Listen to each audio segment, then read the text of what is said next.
Hello students, I hope you all are fine and doing your work. We are reading Listen to Lost to Spring, Stories of Stolen Childhood. Remember, this lesson's name is very important. Why? Because this title shows that the spring, that the childhood pleasure has been stolen from these children. The children who become a part in the survival. They help their parents in earning the livelihood. We were reading about Sahib Alam, who is a rag picker. He lives in Simapuri, where squatters live.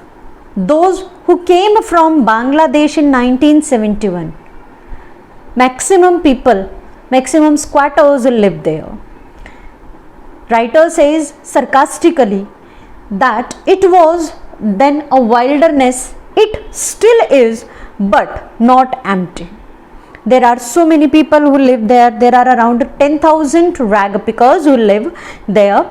She also tells that people often say it is their tradition to remain barefoot, but it is not so. Sometimes they used to hide their poverty. They want to hide their poverty, calling it a tradition that they don't wear footwear. She proves it by giving an example of a man from Udupi who once told her a story that he would pass an old temple while going to school where his father was a priest and would pray for a pair of shoes, and when he finally got it, he would stay there and pray not to lose them. So this pathetic condition has been shown here very dramatically, very effectively. Then the writer tells us that garbage to the poor rag pickers is gold. It is their daily bread, a roof over their heads, even if it is leaking, but still it is a roof for them. For a child, it is even more. How? I sometimes find a rupee, even a 10 rupee note. The writer is answering here how it is even more for a child. क्यों ज़्यादा important है? उसने क्या कहा? कहते हैं कि साहिब ने जवाब दिया जब राइटर ने पूछा कि क्यों करते हो, कहने लगा आई समटाइम्स फाइंड अ रुपी, कभी कभी मुझे इसमें 1 रुपया तो कभी कभी तो 10 रुपए का नोट भी मिल जाता है. When Saheb was saying this his eyes were lighting up, उसकी आंखों में एक चमक थी. And when you can find a silver coin in a heap of garbage you don't stop scrounging. We have already done this meaning. Scrounging means searching. जब हम writer कहती हैं जब एक होप मिल जाती है, जब उसे एक बार एक कॉइन मिला तो उसे होप क्या होती है कि और भी होंगे शायद, इस उम्मीद में वो सर्च करता रहता है. It seems that for children garbage has a meaning different from what it means to their parents. Note these lines. What is the meaning of garbage for the parents and what is the meaning of garbage for the children. For children it is wrapped in wonder. बच्चों के लिए rap लिपटा हुआ है wonder में, उन्हें हैरान कर देता है. कभी 1 रुपया कभी 10 रुपये मिल जाते हैं. लेकिन for elders it is only a means of survival, क्योंकि वो बचपन से ये काम करते हुए अब इतने यूज टू हो चुके हैं, उसके इतने अकस्टम्ड हो चुके हैं कि उनके लिए केवल एक मीन्स ऑफ सर्वाइवल है, जीवन चलाने का एक जरिया, एक माध्यम. One winter morning I see Sahib standing by the fenced gate of the neighborhood club watching 2 young men. This question is often asked. Where did a writer see Sahib one winter morning? Particularly यहाँ पूछा जाता है one winter morning. Where did a writer see Sahib? She saw Sahib standing by the fenced gate of a club. Fenced gate था यानी fencing की हुई थी. उस दरवाजे के पास साहिब को खड़ा हुआ देखती है बाहर. नरेटर राइटर उसे. And what was Sahib doing? He was watching 2 young men dressed in white playing tennis. 2 young men, 2 नौजवान वहाँ टेनिस खेल रहे थे. टेनिस का जनरली ड्रेस कोड होता है वाइट. उन्होंने कपड़े पहने हुए थे और वो टेनिस खेल रहे थे. राइटर ने जब उससे बात की तो उसने क्या कहा? I like this game. He hums होता है धीरे से कुछ कह रहा है, गुनगुनाना. content to watch it standing behind the fence. He was contented. संतुष्ट था, satisfied था कि यहाँ दरवाजे के बाहर ही खड़े होकर देख रहा है. Why? Because he knows that the game is beyond his reach. I go inside when no one is around. He admits. और क्या कहता है? जब कोई और नहीं होता ना तो मैं अंदर चला जाता हूँ. क्यों? Because the gatekeeper lets me use the swing.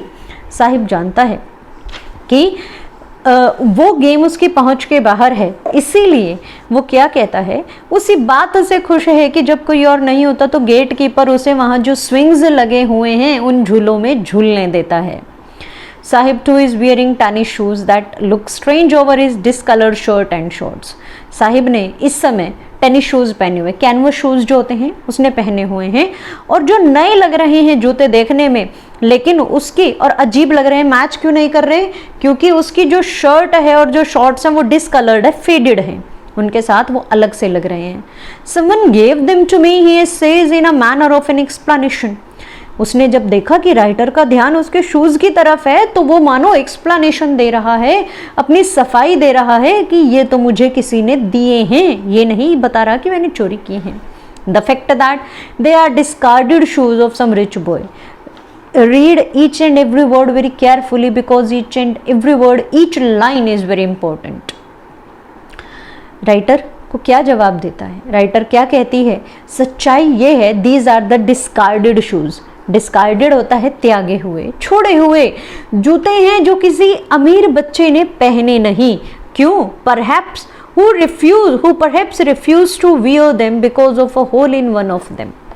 उन दोनों में से एक शू में एक छेद था जिसकी वजह से उस बच्चे ने वो जूते पहनने से इनकार कर दिया. रिच क्यों कहा? कि इतना अमीर है कि अफोर्ड कर सकता है बाकी नए जूते, इसीलिए उसने वो शूज़ पहनने से मना कर दिया. But for Sahib it does not bother him. उसे फर्क नहीं पड़ता. बॉदर होता है फर्क, परवाह होना.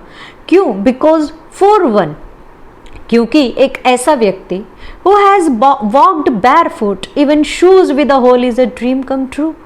जो नंगे पैर घूमता हो सर्दी गर्मी, झुलसता हुआ ठिठुरता हुआ, उसके लिए तो भले ही उनमें एक छेद क्यों ना हो, उसके लिए तो वो ड्रीम कम ट्रू है, यानी सपना सच होने के बराबर है. वो इंसान जो हमेशा नंगे पांव घूमता हो, उसे तो ये जूते मिलकर भी ऐसे लगा मानो उसका एक सपना साकार हो गया हो. But the game he is watching so intently is out of his reach. Intently, बड़े गौर से, बड़े ध्यान से, वो गेम जो वो इतने ध्यान से, इतना मन से देख रहा है, वो गेम उसकी पहुंच से बहुत दूर है, वो ये जानता है. इसीलिए वो उसको देख कर ही संतुष्ट है, खेलने की इच्छा भी नहीं.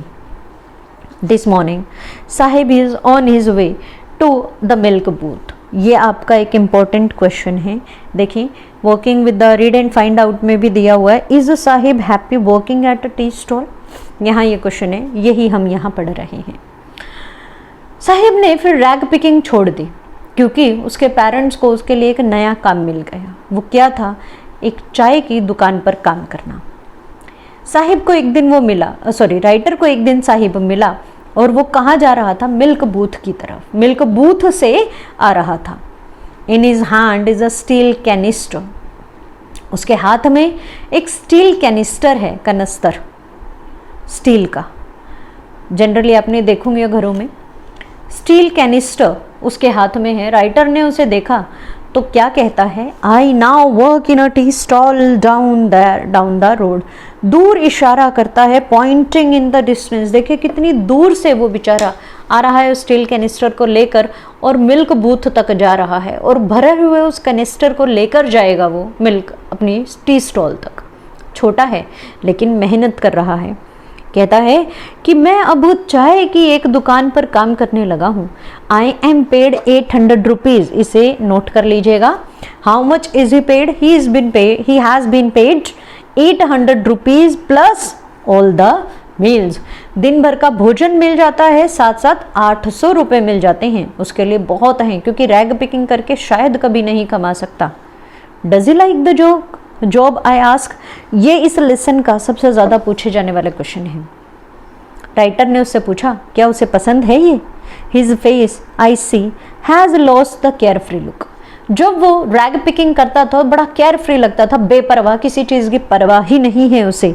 But the steel canister seems heavier than the plastic bag he would carry so lightly over his shoulder. दो मीनिंग है, एक लिटरल, दूसरा मेटाफोरिकल।